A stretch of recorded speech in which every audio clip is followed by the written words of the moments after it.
Let's talk about migraine headache today. Migraine ತಲೆನೋವು ಅಂದರೆ ಏನು? ಕಾಮನ್ ಆಗಿ ಅರ್ಧ ತಲೆನೋವು ಅಂತ ಹೇಳ್ತಾರೆ. ಇದರ್ ಲೆಫ್ಟ್ ಬರ್ಬೋದು ಅಥವಾ ರೈಟ್ ಬರ್ಬೋದು.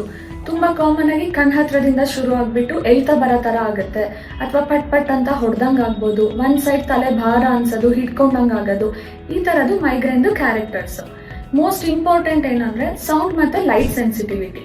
ಅಂದರೆ ತುಂಬ ಬ್ರೈಟ್ ಲೈಟ್ ನೋಡಿದಾಗ, ಕಾಮನ್ಲಿ ಸನ್ಲೈಟ್ ಅಥವಾ ಟಿವಿ, ಮೊಬೈಲ್, ಲ್ಯಾಪ್ಟಾಪ್ ಈ ಥರ ಸ್ಕ್ರೀನ್ಸ್ ನೋಡಿದಾಗ ತಲೆನೋವು ಟ್ರಿಗರ್ ಆಗ್ಬೋದು, ಅಥವಾ ತುಂಬ ಲೌಡ್ ನಾಯ್ಸಸ್.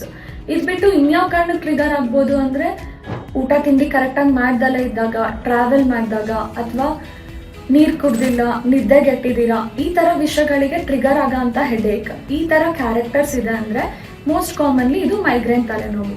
ನೀವಾಗಲಿ ಅಥವಾ ನಿಮಗೆ ಗೊತ್ತಿರೋರಾಗಲಿ ಈ ಥರ ತಲೆನೋವಿಂದ ಸಫರ್ ಮಾಡ್ತಾ ಇದ್ರೆ kindly consult A neurologist, because migraine headache is definitely treatable.